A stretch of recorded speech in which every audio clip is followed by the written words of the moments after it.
Mercredi 13 juin 2018, Madame, Monsieur, bonsoir et bienvenue dans ce magazine Web Presse. Nous recevons pour vous chaque mercredi les confrères journalistes pour débattre, analyser, scruter l'actualité de la République démocratique du Congo et d'ailleurs. Comme d'habitude, aujourd'hui, je recevrai pour vous deux confrères journalistes. Mais avant tout, chers téléspectateurs, je vais vous lire le titre de journaux parus ce mercredi dans la ville-province de Kinshasa. Essentiellement, tous les journaux ont consacré leur une à ce titre, la libération de Jean-Pierre Bemba. Je vais lire la manchette qui titre « Le revoici en avant-plan ». La figure, l'image de Jean-Pierre Bemba. Et puis cet autre titre, élection RDC, Moïse Katumbi toujours favorable à une candidature unique, mais quid de Jean-Pierre Bemba? Des interrogations qui peut-être auront de réponse dans ce magazine.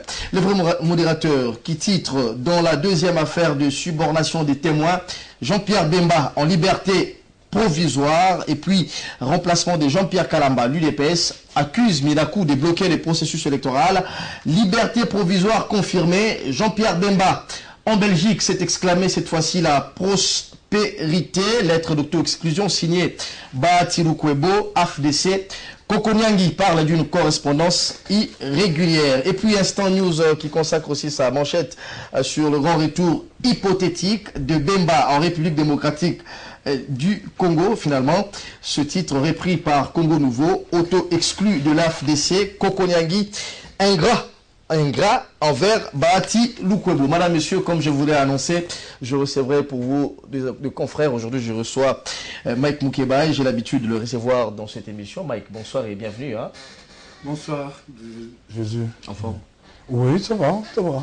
Très en forme, hein? Ouais, ça va. Très content de te revoir dans cette émission. Et puis juste à ma droite, Marcelin Chiswaka, un habitué d'ailleurs de ce magazine Web Presse. Bonsoir et bienvenue.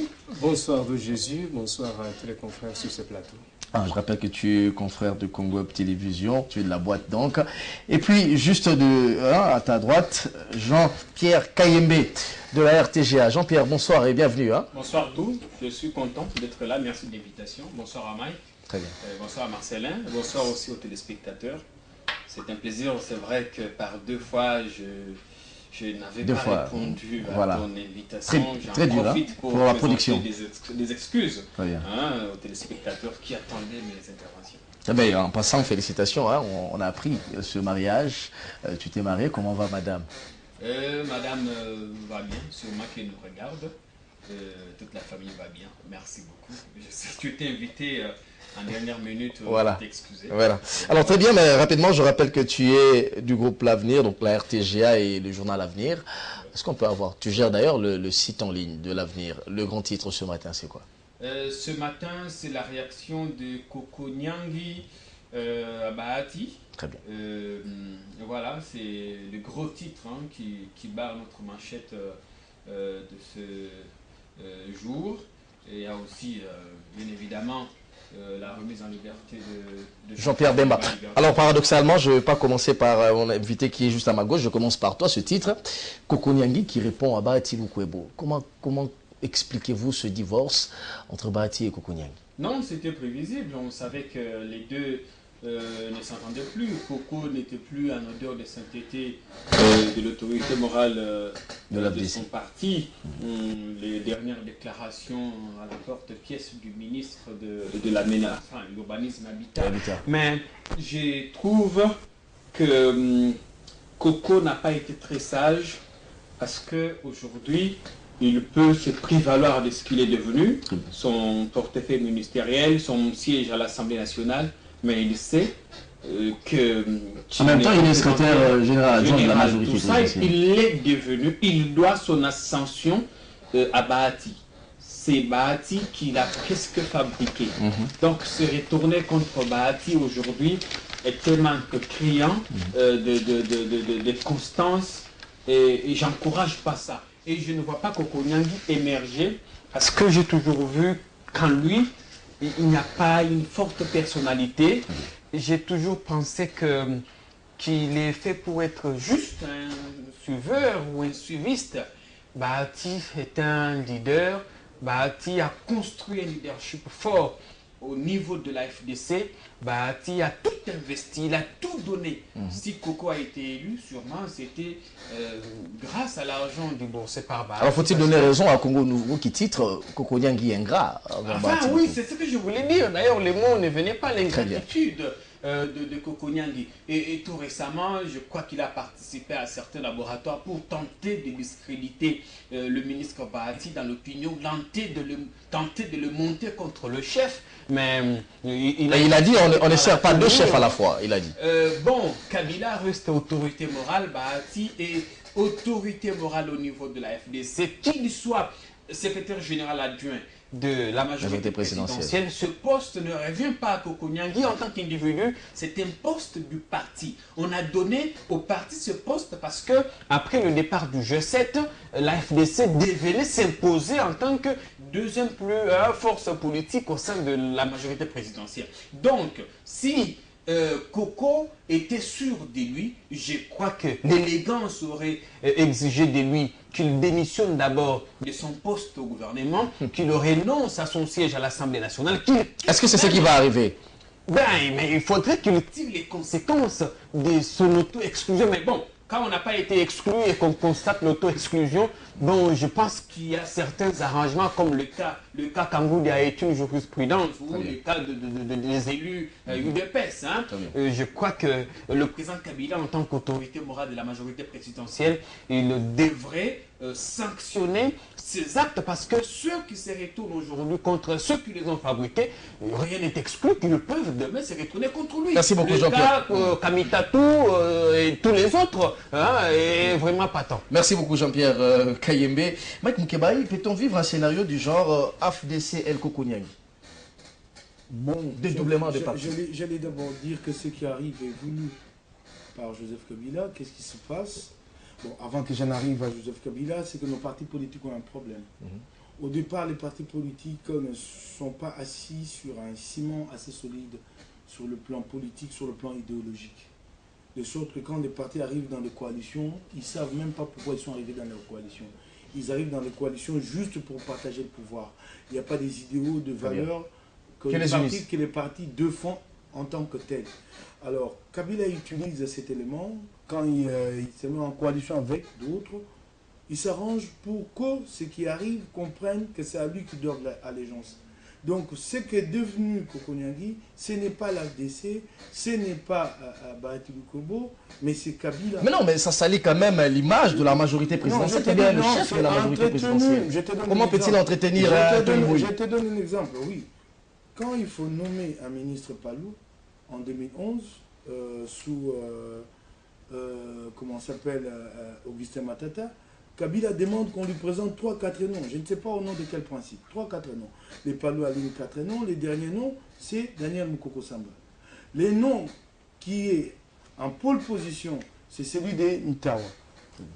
Bah, en principe, s'il faut respecter les choix du parti, qui s'est quand même incliné vis-à-vis de l'exigence de Kabila, mais s'il faut respecter les choix de ce parti, c'est Ntawa qui passe. On va prendre les 4e noms. Les tout derniers, qui est Daniel Mukoko Samba, et en privé, par des souffleurs, on lui fait comprendre que le Palou ne voulait pas de toi, c'est les chefs qui te nomment. De manière discrétionnaire et souverainement, il a décidé de te nommer.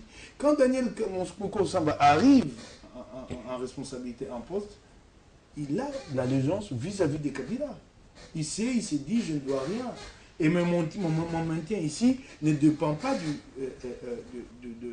Palou. Ça, c'est le jeu de Kabila depuis toujours, d'affaiblir ses alliés. Alors, Bahati Lukwebo, Mike Moukebaï, s'il te plaît, Bahati Lukwebo doit allégeance à Joseph Kabila, puisqu'il est de la majorité présidentielle, Koko Nyangi également. Mais lorsque Koko Nyangi n'est pas en honneur de sainteté avec Bahati Lukwebo, pourquoi Kabila soutiendrait-il Koko Nyangi? Qu'est-ce qu'il représente par rapport à... Non, je dis, ce n'est pas l'individu, c'est un jeu voulu d'affaiblir ses alliés. Kabila travaille toujours à affaiblir ses alliés. Il débauche de gens dans leur rang. Pour quelle fin?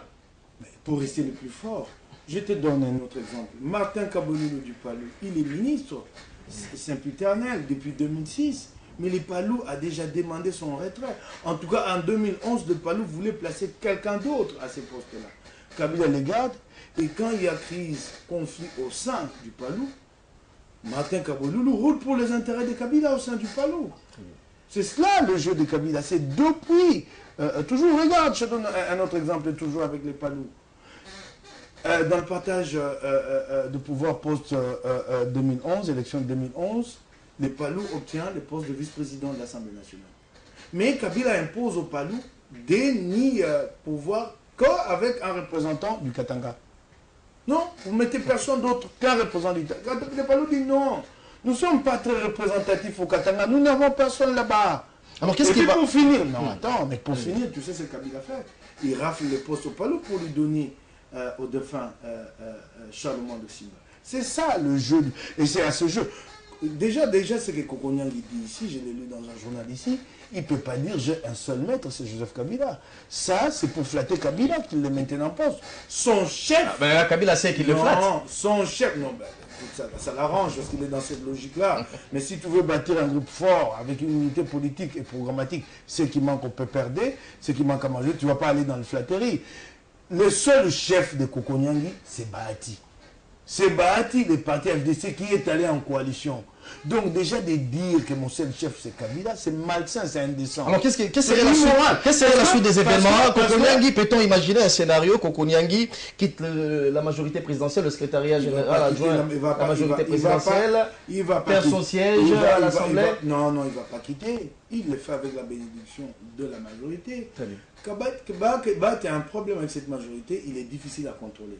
On le fait passer pour un roublard, un petit malin, qui ne joue que pour... Il paraîtrait qu'il n'est même pas en odeur de sainteté avec le chef. Oui, qui ne roule que pour ses intérêts. Là, il a créé son propre regroupement, sans attendre des instructions de qui que ce soit.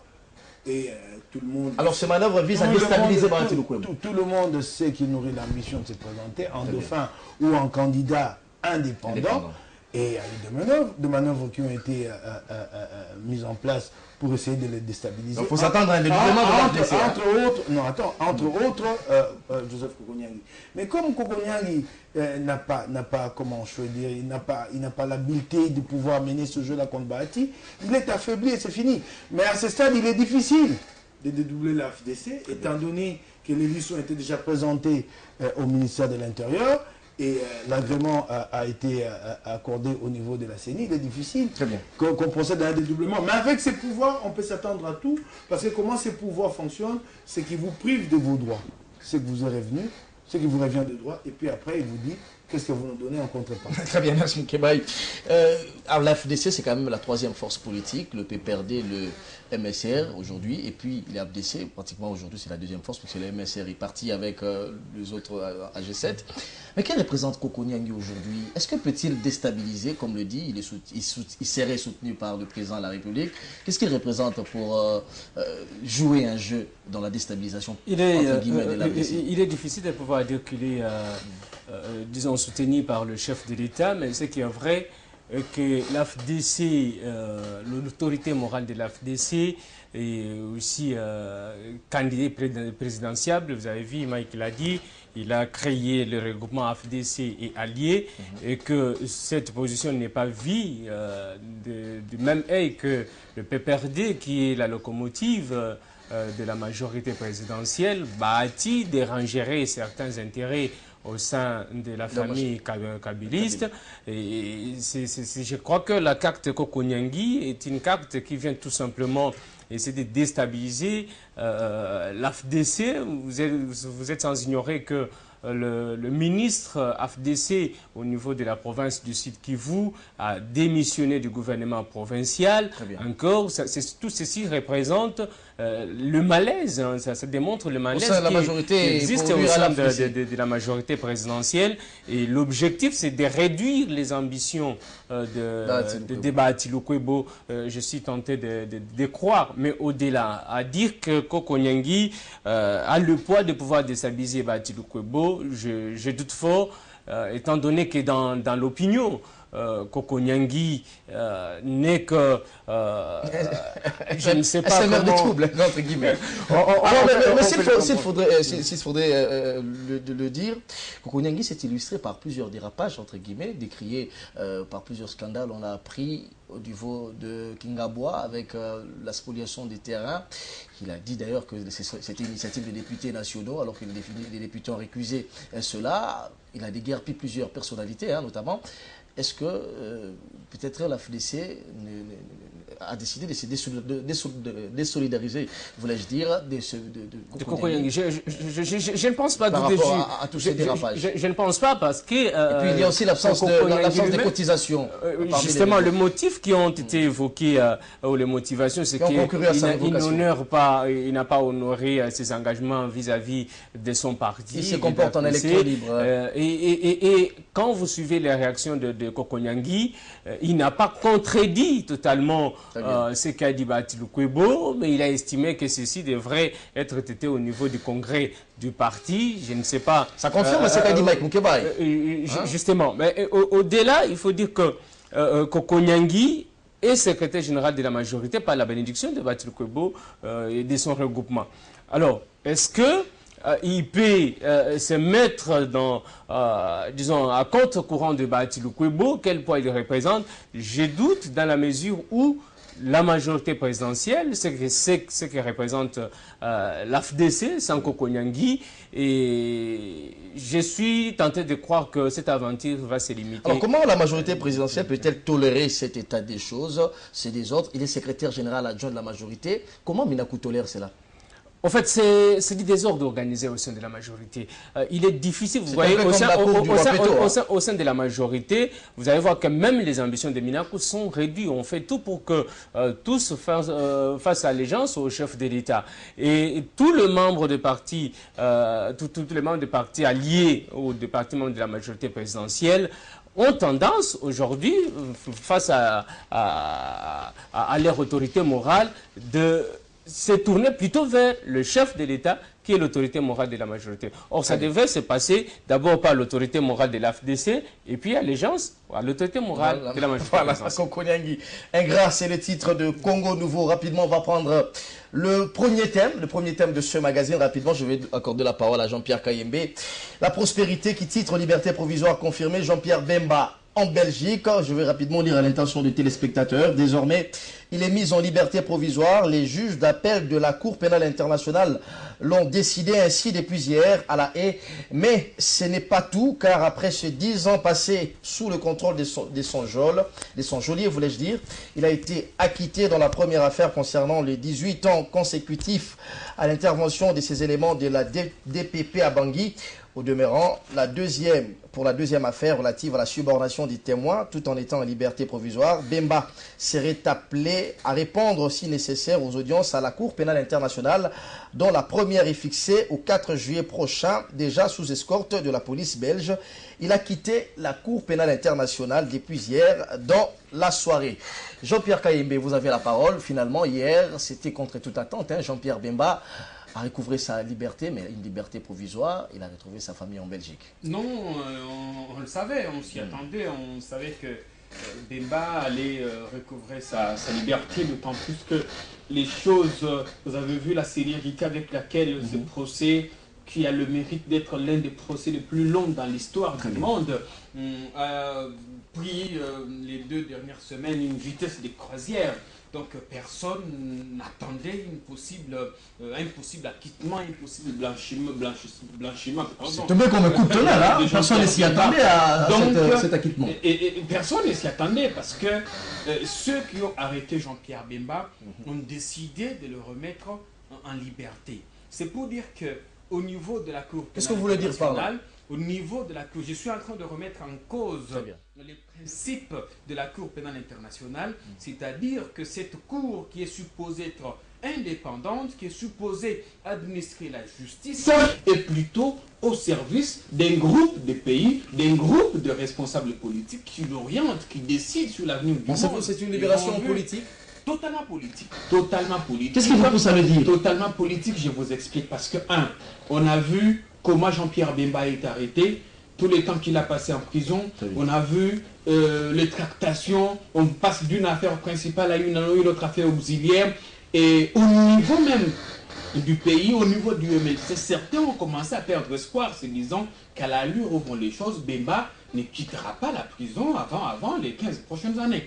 Mais tout d'un coup, alors que personne ne s'y attendait, la Cour siège Bemba est acquitté. Même quand Bazaïba est allé. Bon, moi j'ai compris, Bemba aurait confié à un de ses proches qu'il savait qu'il allait être libéré parce que quand le juge a commencé à lire son acte d'acquittement, contrairement à la salle qui était à même Bensouda a été frustré. Hein? Oui, mais elle a compris ce qui s'est passé. Mais déjà, quand vous prenez la lettre, la correspondance d'Herman Cohen, Herman connaît comment le monde est gouverné.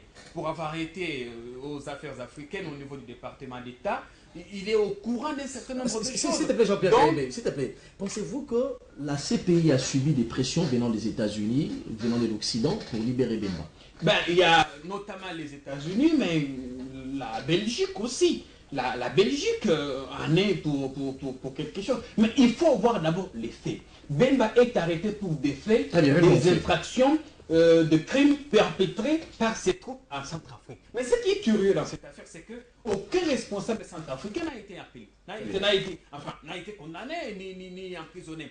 C'est quand même paradoxal. Félix Patassé, paradoxe, parce que Patassé va, lui, qui a sollicité l'intervention des troupes du MLC, lui qui aurait pu être le responsable de ce qui s'est passé, mais il est invité en tant que, je ne sais pas, enseignant ou témoin. Et puis il y a Bozizé qui arrive, lui qui menaçait un pouvoir légitime, et puis qui n'a jamais été inquiété. Et Patassé est mort dans ces conditions. Seul Bemba a été appelé dans cette histoire, et personne d'autre en dehors de et les autres qui ont été condamnés pour subordination des témoins. Donc c'était un procès politique, et je reste convaincu qu'au niveau de la Cour pénale internationale, il n'y a plus d'administration de justice, il y a un schéma, il y a un plan qu'on exécute, on libère qui on veut, on arrête qui on veut. Et là, ça jette un discrédit sérieux. Ça remet en surface la problématique sur la...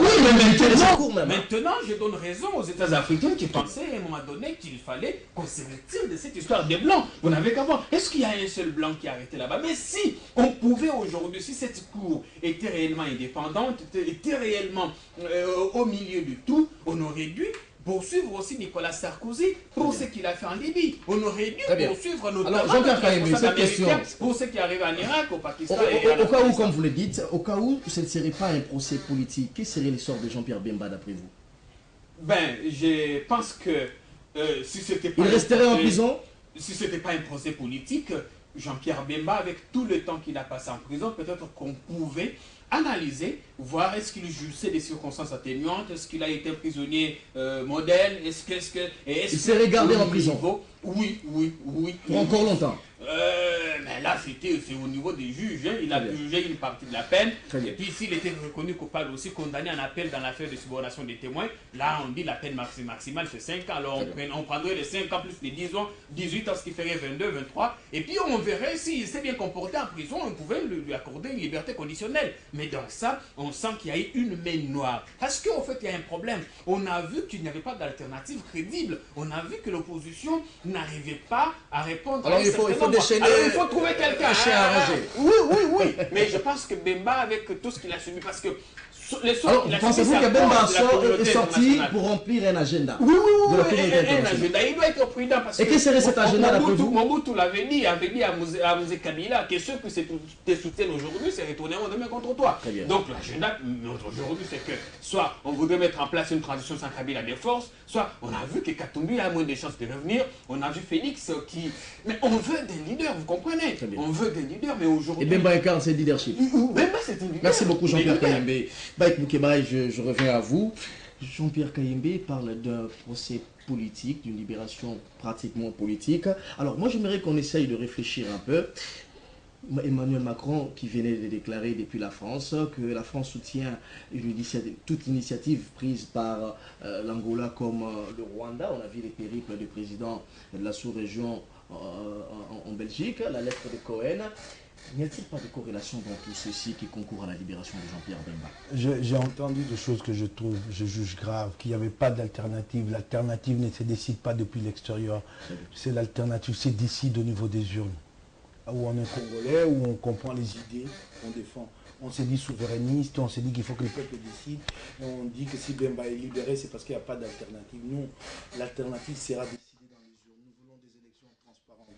Quoi que l'homme blanc fasse, quoi que l'Occident fasse, c'est le Congolais qui aura le dernier mot. Donc l'alternative ne se décide pas à Paris ou à Bruxelles.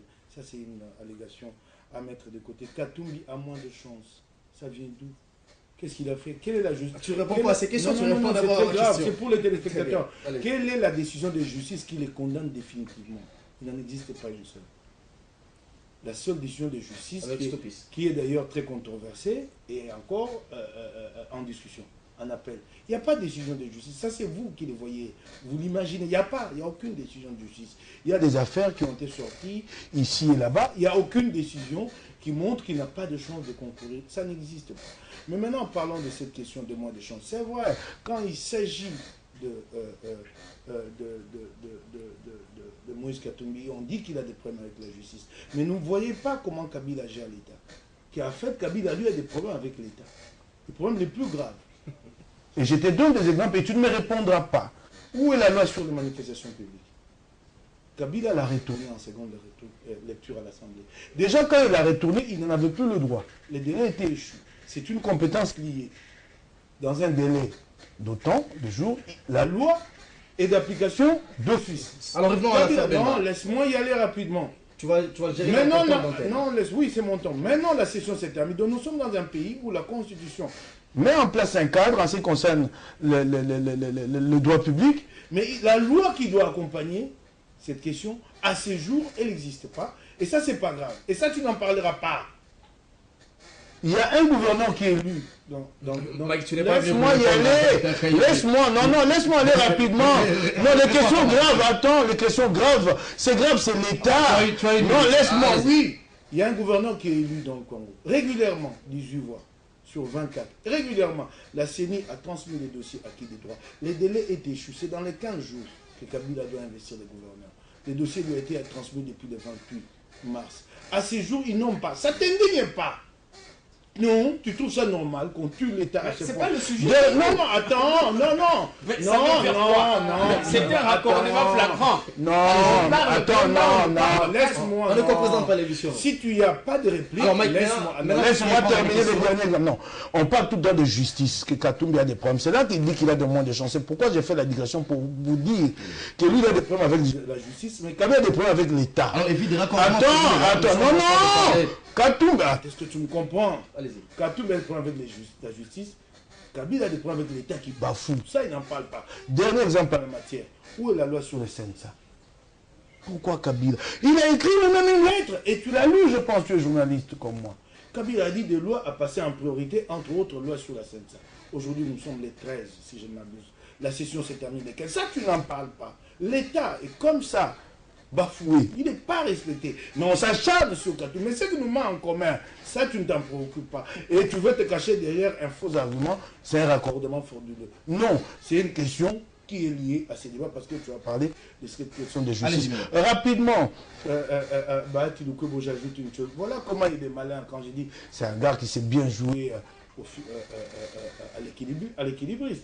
Mais pendant qu'il est un peu en disgrâce, quand la question de fond de la coalition, en guillemets, coalition des opposants qui en fait rallient Kabila, encore un coup de force, on veut embrigader les gens, leur imposer à des opposants d'entrer dans la majorité. Et je me demande quelle place restera à l'accord si tous rallient la majorité. Mais pendant que cette initiative se fait, qui est à la manœuvre? C'est Bahati. C'est Bahati qui presque à Kingakati met les opposants devant un fait accompli pour dire nous avons décidé. Ça plaît à Kabila. C'est comme ça qu'il s'est joué au funambule, quoi. Alors, mais en gros, on sait que cette coalition-là, les opposants n'ont pas encore signé. Alors Jean-Pierre Bemba, je serais bien heureux. Jean-Pierre Bemba, tu n'es pas venu pour répondre à ces questions, Mike Moukeba, s'il te plaît, par respect pour le public. Alors réponds maintenant à ma question. Jean-Pierre Bemba, en liberté provisoire. Il n'a pas écouté son temps, est-ce que tu as une minute? Non, c'est mon temps. Nous ne représentons pas l'émission. Jean-Pierre Bemba, en liberté provisoire, certains parlent d'une libération purement politique pour remplir un agenda caché. Alors, donc, mais rapidement, j'allais dire, que Bruno Tchibala va avec son liberté, une épaisse, va rallier maintenant Kabila carrément. Et j'aimerais l'entendre sur la question, ça il ne répondra pas. Alors, allez-y. Il dira ni oui, non, ni si, sinon il a des problèmes. Ah, c'est vous qui posez des questions maintenant? Non, excuse-moi, je ne pose pas. Je m'interroge avant de te voir. S'il vous plaît, s'il vous plaît. Non, je me questionne. On peut être sérieux. Alors, Jean-Pierre Bemba, la question de Jean-Pierre Bemba, ce qui est vrai, c'est que ça n'est fini de la crédibilité de la CPI. Ça n'est fini. Ça n'est fini. Ça n'est fini. Vous ne pouvez pas poursuivre quelqu'un pour des 10 ans aussi graves. Même pas 10 ans. La question n'est pas des 10 ans. Quand vous poursuivez pour des crimes aussi graves et que ça aboutit à un non-lieu, c'est quand même très ridicule. Parce que pour qu'un juge, pardon, pas un juge, un procureur, un magistrat décide d'ouvrir des poursuites et dit crime de guerre, crime qu'on sait qu'il existe des présomptions sérieuses. Et d'aller là pour aboutir à un non-lieu. En fait, c'est un non-lieu. Même la procureure s'est indignée. Oui, c'est vrai, elle dit erreur et tout ça, mais c'est un non-lieu, c'est très grave. Ça n'est fini de la crédibilité de la CPI. Bon, de là à dire que les Africains avaient raison de se retirer de la CPI, j'ai dit oui, mais à une condition, nous Africains, essayons de travailler pour crédibiliser nos justices nationales. Devenons des pays sérieux. Ne soyons pas dans une justice où il y a un individu qui s'appelle Gédéon Kyungu qui est condamné par les justices nationales. Notre justice a la peine capitale et après, il se permet, lui, le luxe de s'évader. Et un jour, sous le régime Kabila, le même criminel est reçu en triomphe. C'est ça le problème. Notre justice nationale, à nous en tout cas au Congo, n'est pas crédible. Où est Gédéon Kyungu aujourd'hui? Et c'est en fait ce qui fait que les opinions intérieures ont tendance à aller trouver justice à travers, excusez-moi, le pléonasme, la justice internationale. On s'est dit, finalement, ici, je ne serais pas entendu si la justice internationale est devenue pour nous comme la justice de Dieu, la justice immanente. On dit, bon, sous Kabila, je n'aurais jamais raison. Si je peux m'en remettre... Il n'est qu'en liberté provisoire, il y a un autre... Non, il est... Attends, non, c'est très simple, Bemba est en liberté provisoire. Tu sais, sur cette liberté provisoire, tous l'avaient obtenu à l'époque. Baba et les autres. Bemba était condamné à 1 année de prison. La peine maximale dans cette affaire, elle est de 5 ans. Bemba a passé 4 années en prison, donc depuis 2014, en détention préventive sur cette affaire. Donc je ne vois pas la Cour aller à la peine maximale de 5 ans et de garder Bemba en prison. Très bien, on a vu... Soit sa peine sera maintenue à 1 année, soit qu'elle passerait peut-être, elle sera alourdie à 2 ans, dans presque tous les cas de figure. Entre-temps, les lignes bougent, du côté du pouvoir comme d'opposition, Bemba va bouger les choses. Ça c'est très clair. Surtout du côté de l'opposition. Oui, de tous les côtés, je l'ai dit, qui s'est a failli pleurer, comment chez Okitundu à l'Assemblée nationale, il était devant une commission, on vient de souffler à l'oreille que Bemba est libéré, il l'a dit, on dit, BRFI vient de l'annoncer, il entre dans son téléphone, c'est confirmé, il se prend la tête dans les mains, encore de la pression sur nous. Ils savent ce que ça représente Bemba. Je suis journaliste, je m'informe, mais si je l'ai dit ici, c'est que j'en suis très sûr. Et Mende était le plus... Qu'est-ce qui va bouger? Mende était le plus embarrassé, il avait carrément fermé ses téléphones ces jours-là. Non, il ne faut pas dire mais ça. Mais je te l'ai dit, des confrères l'ont appelé devant moi. Très bien, tu as épousé dans ta antenne. Malheureusement. On va revenir sur toi. Mais quelles sont les conséquences? Je disais que ça bouge du côté de l'opposition comme du côté du pouvoir. D'abord, on commence par l'opposition. Ça va bouger, hein? Est-ce que Moïse Katumbi, qui est interdit de revenir en RDC, pas interdit, mais qui a des dossiers juridiques ici en RDC, qui n'arrivent pas à être ici, et puis avec les dossiers italiens, est-ce que c'est Jean-Pierre Bemba qui incarne ce nouveau leadership de l'opposition maintenant? Avant de répondre à votre question, permettez-moi de faire quand même quelques observations sur le procès Jean-Pierre Bemba. Je crois que l'acquittement de Jean-Pierre Bemba vient aujourd'hui réconforter d'ailleurs l'opinion, une grande partie de l'opinion congolaise qui pensait que Jean-Pierre Bemba était victime tout simplement. Il faut dire que l'ensemble, la grande partie, la majorité des Congolais n'ont jamais cru que Jean-Pierre Bemba a été coupable de crimes lui reprochés en Centrafrique. L'opinion congolaise pensait toujours qu'il a été innocent et qu'aujourd'hui, il n'a pas été en Centrafrique. Et puis, il faut voir la légèreté avec laquelle les procureurs de la CPI, l'ancien procureur Ocampo, la manière dont il pilotait les procès nous fait croire qu'il y avait réellement une pression de certains pays parce que Jean-Pierre Bemba a dérangé sur le plan interne.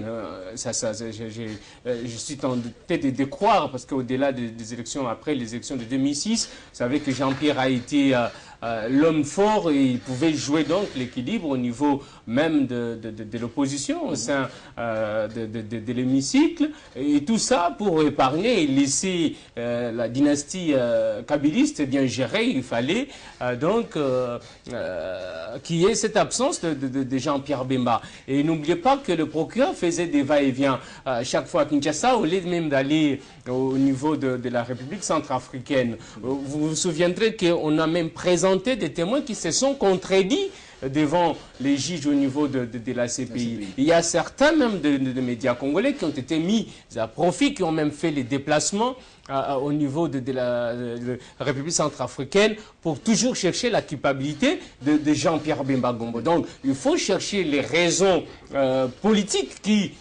dont Jean-Pierre évoquait tout à l'heure, qui pesaient sur l'incarcération de Jean-Pierre Bemba. Ils ne sont pas à chercher ailleurs si ce n'est pas à Kinshasa. Parce qu'à Kinshasa, il y avait aussi une dynamique interne qui bénéficiait à cette arrestation, à la mise à l'écart de Jean-Pierre Bemba. Alors Jean-Pierre Bemba libéré, qu'est-ce qui va changer au niveau de la RDC? Au niveau de la RDC, d'abord, ça va reconfigurer la classe politique. Bon, en fait, reconfigurer, oui, parce que c'est un de grands leaders. Il va revenir requinquer de ce blanchiment. Il se victimise un peu. Pas il se victimise, mais il a été victime. Il est victime. Parce qu'aujourd'hui, l'acquittement lui donne raison qu'il a été tout à fait victime d'une presse, d'une certaine pression internationale. Maintenant, ce qui pourra changer, c'est vrai que le contexte n'est pas le même par rapport même à la cartographie électorale de 2006. Aujourd'hui, il va retrouver certaines forces de l'opposition qui sont en présence. Il y a Moïse Katumbi qui a pris de l'ascenseur. Il y a aujourd'hui Félix Tshisekedi. Je crois que l'important aujourd'hui, c'est chercher comment faire bloc pour avoir la candidature commune de l'opposition. Justement, sinon, cette question, ça pourrait peut-être faire mal du côté de la majorité. Ou pas une candidature commune de l'opposition, c'est la question que je vais poser à tout le monde avant de prendre le dernier thème de cette émission. On commence par toi et puis on va prendre Jean-Pierre Kaye, mais on finit par Mike Moukebaye. Oui ou non, avec la liberté de Jean-Pierre Bemba, l'opposition pourra se fédérer derrière un seul candidat pour les élections à venir?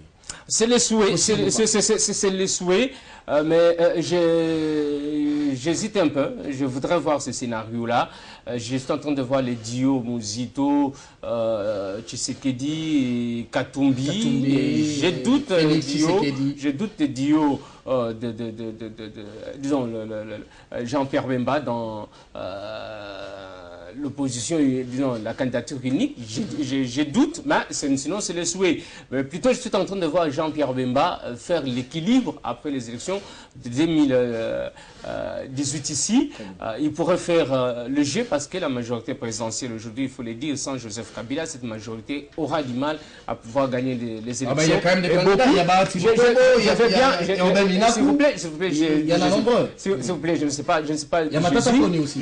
Si seulement la majorité avait un candidat potentiel et qui pouvait battre, par exemple, Moïse Katumbi, qui pouvait battre Félix Tshisekedi ou Jean-Pierre Bemba, je crois qu'on aurait déjà le nom de ces candidats-là. Si aujourd'hui on n'a pas encore ce nom-là, c'est parce qu'il n'y a pas quelqu'un de poids qui peut faire face à l'opposition. Maintenant, l'après-élection 2006, la majorité aura du mal à gagner, à moins qu'elle compte sur la machine à voter, ce n'est pas la tricherie, mais cette opposition-là ne saura pas faire, disons cette majorité aujourd'hui, ne saura pas faire l'équilibre demain. Je ne la vois pas dans le jeu de l'opposition demain. Elle va disparaître. Sans Kabila, elle sera appelée à disparaître. Alors Jean-Pierre Bemba pourra faire l'équilibre. Merci beaucoup. Jean-Pierre Kaye, y a-t-il un dauphin de Joseph Kabila qui peut faire face, par exemple, à Jean-Pierre Bemba aux élections à venir? Bon, il faut voir le contexte. Jean-Pierre Bemba revient dans quel contexte? Vous avez vu comment Mike n'a pas à éviter de répondre à la question.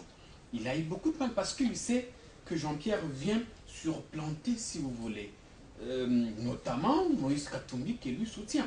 Bon, en parlant d'ailleurs de Moïse, il a dit qu'il n'a pas été condamné à une décision définitive, mais je me demande pourquoi il ne revient pas au pays. Il faudrait qu'il revienne, Tu peux lui poser la question, tu es journaliste. Il ne peut être candidat à la présidentielle que quelqu'un qui a passé au moins une année sur le territoire national. C'est ce que dit la loi électorale, il faut le savoir. Alors, est-ce que Jean-Pierre Bemba peut l'être? Pour revenir à Bemba et à la configuration qu'il pourrait prendre la scène politique, moi je ne vois pas d'abord Bemba prêt, mais qu'il accepte d'être le Mandela de la prison à la présidence.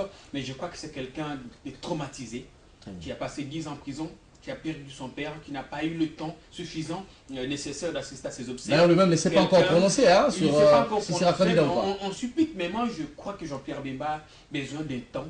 Et il ne sera pas candidat. Non, je n'ai pas dit qu'il ne sera pas candidat. Il a besoin de se reposer parce que... Sur le plan de droit, est-il possible qu'il soit candidat? Sur le plan de droit, s'il est reconnu coupable dans l'affaire d'entrave à l'administration de la justice, je ne sais pas si cette affaire peut lui faire perdre ses droits civiques. Non.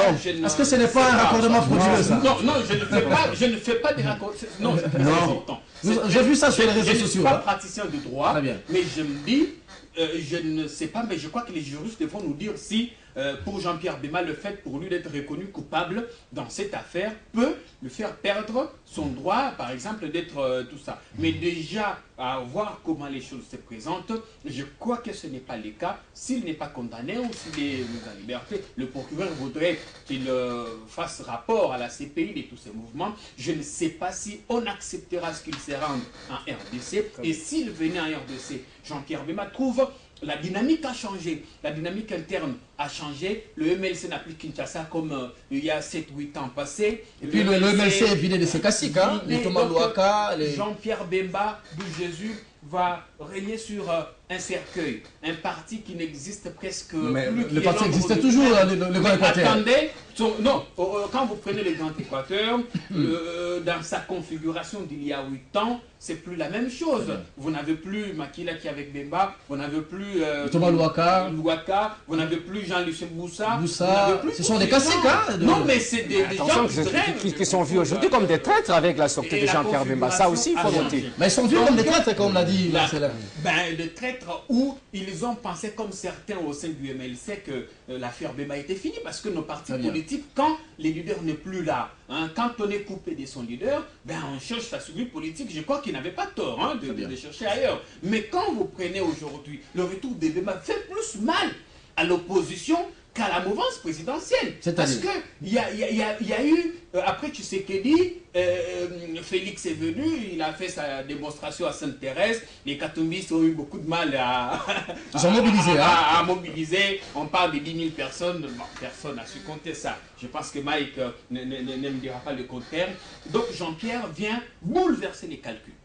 Donc aujourd'hui, son retour donne plus d'insomnie aux opposants qu'à la mouvance présidentielle. C'est parce que les opposants, eux, étaient en Europe. Ils cherchaient d'être parrainés, ils cherchaient des parrains et tout ça. Et tout d'un coup, ils trouvent que l'Occident...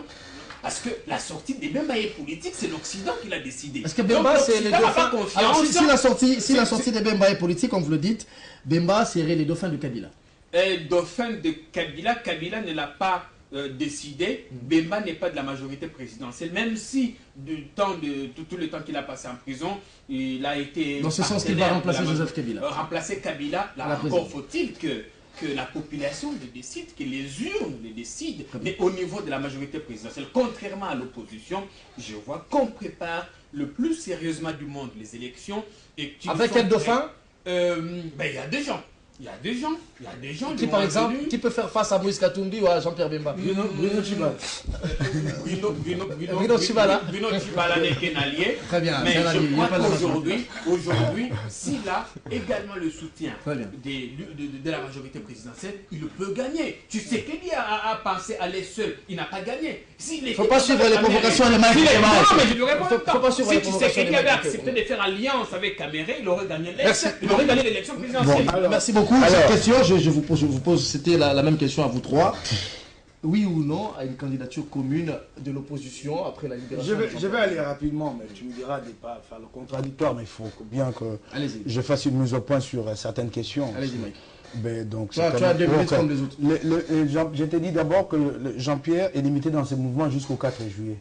Ce n'est pas à l'infini, parce que tu t'interrogeais. Non, c'est jusqu'au 4 juillet.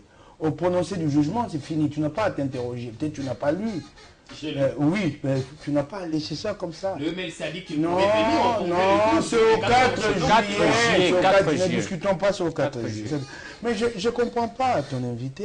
Il a des problèmes de dialectique. Il dit que moi, je suis un peu... Attends, on va à l'essentiel. Attends.